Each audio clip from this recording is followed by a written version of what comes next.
अस्सलाम वालेकुम friends, welcome back to my YouTube channel mister Ghulam Raza. Friends, आज हम पढ़ेंगे चैप्टर नंबर 4 क्लास 11 की बायोलॉजी से, जिसका नाम है द सेल। उसका लेक्चर नंबर 4 आज अपलोड करेंगे हम।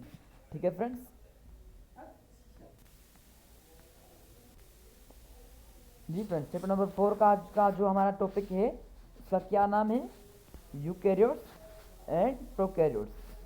ठीक है फ्रेंड्स, वीडियो स्टार्ट करने से पहले मैं आपसे आपसे एक रिक्वेस्ट करूंगा कि अगर आप हमारे चैनल पर न्यू हैं तो जल्दी से सब्सक्राइब कर दें हमारे चैनल को और बेल आइकन का बटन जरूर प्रेस करें, ताकि जो भी हमारे लेटेस्ट अपडेट हो आप तक जल्द से जल्द पहुंच सके। Thank you so much. चले आगे चलते हैं हम अपने टॉपिक पर।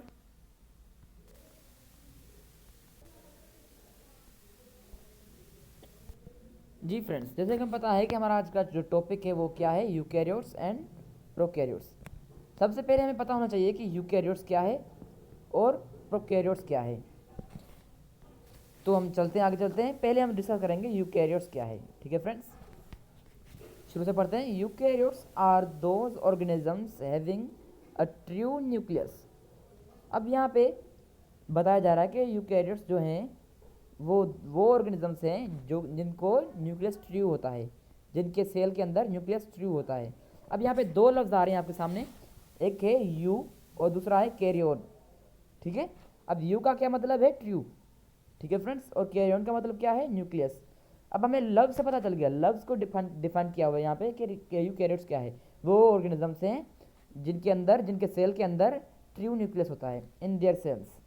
ठीक है फ्रेंड्स, उम्मीद है आपको समझ आ गया होगा। अगर कोई सवाल है आपका तो आप कमेंट बॉक्स में ज़रूर कीजिएगा। Thank you so much. चले आगे चलते हैं हम।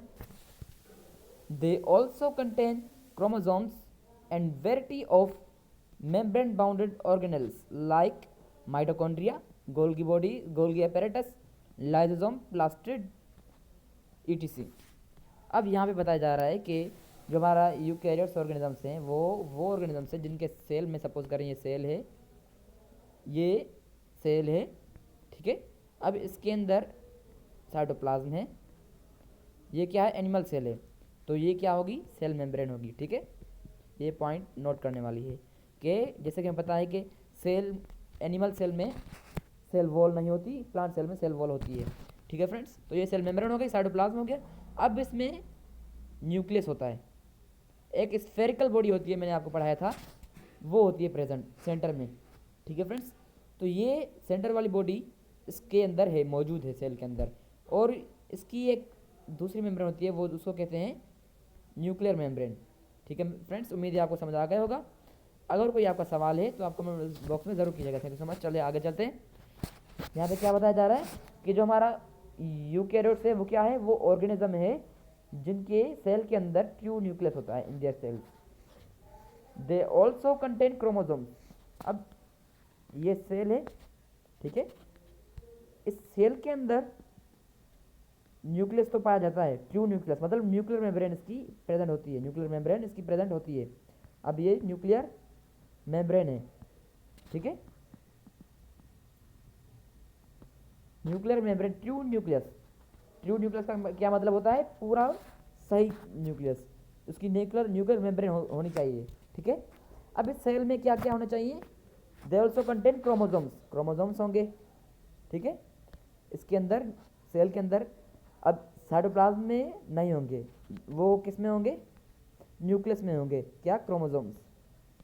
ठीक है, अब क्रोमोसोम्स क्या है ये मैं आपको एक अलग सा टॉपिक समझाऊंगा। ठीक है फ्रेंड्स, उम्मीद है आपको समझ आ गया होगा। अब इनके सेल में क्या होता है? क्रोमोसोम्स होता है, variety of membrane bounded organelles भी होते हैं, जैसे कि माइटोकॉन्ड्रिया होता है, गोल्गी apparatus होता है, लाइसोसोम होता है, प्लास्टिड होता है। कौन से ऑर्गेनिजम्स में? जिनके अंदर ट्रू न्यूक्लियस होता है, उसमें क्या क्या होता है? क्रोमोसोम्स होता है, variety of membrane bounded organelles होते हैं। ठीक है, कौन कौन से? माइटोकॉन्ड्रिया, जैसे जैसे Golgi apparatus, lysosome, plastid, etc. ठीक है फ्रेंड्स, इन देयर सेल्स, ठीक है, which contribute structural and functional organisation to the cells. अब यहाँ पे पॉइंट समझने वाली है कि इनके सेल्स में, ऑर्गेनिजम्स में, जिसमें ये चीज़ें होती हैं, क्रोमोसोम्स जैसे हो गया, जैसे variety of membrane bounded organelles हो गए, माइटोकॉन्ड्रिया हो गया, गोल्गी apparatus हो गया, लाइसोसोम हो गया, प्लास्टिड हो गया। अब ये क्या करते हैं इनके सेल्स में, which contribute structural and functional organisation to the cell.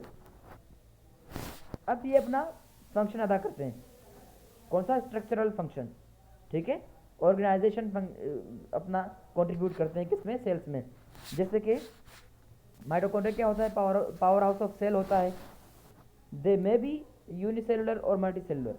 अब यहाँ बताया जा रहा है कि जो जिन सेल्स में यूकैरियोट्स होंगे, जो ऑर्गेनिज्म यूकैरियोट्स होंगे जिनके अंदर ट्रू न्यूक्लियस होगा, वो यूनिसेलुलर भी हो सकते हैं, मल्टी सेलुलर भी हो सकते हैं। ठीक है फ्रेंड्स, उम्मीद है आपको समझ आ गया होगा। अगर यहाँ तक कोई क्वेश्चन है तो आप कमेंट बॉक्स में जरूर कीजिएगा। Thank you so much. चले आगे चलते हैं। On the other hand prokaryotes, अब हमने यूकैरियोट्स पढ़ दिया, अब हम पढ़ेंगे प्रोकैरियोट्स। प्रोकैरियोट्स क्या होते हैं, आगे चलते हैं, हम पढ़ते हैं। ऑन अदर हैंड प्रोकैरियोट्स, अब यहाँ पे दो लफ्ज़ है, प्रो और कैरियोट्स। प्रो का मतलब होता है अर्ली, और कैरियन का मतलब जैसे मैंने आपको बताया है कि न्यूक्लियस होता है। Are those organisms which do not contain membrane bound nucleus. अब जैसे मैंने आपको बताया कि जैसे कि सपोज करें ये सेल है, इसके अंदर साइटोप्लाज्म है, एनिमल सेल है, ये सेल मेम्ब्रेन है।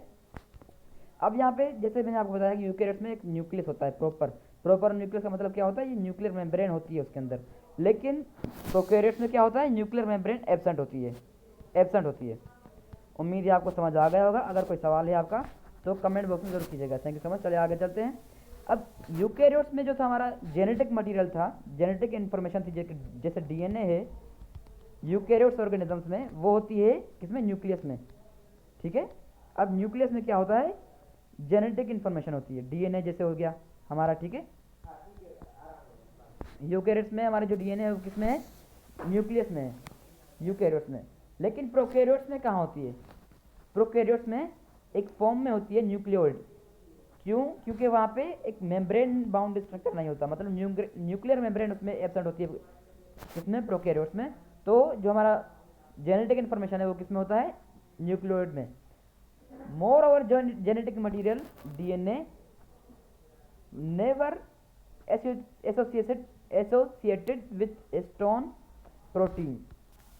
ठीक है फ्रेंड्स, अब यहाँ बताया जा रहा है कि जो हमारी डीएनए है वो हिस्टोन प्रोटीन्स के साथ नहीं होती, एसोसिएट नहीं करती, and hence no true chromosomes.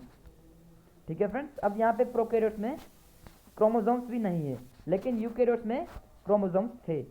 ठीक है friends, these organisms also do not contain other membrane bounded structures.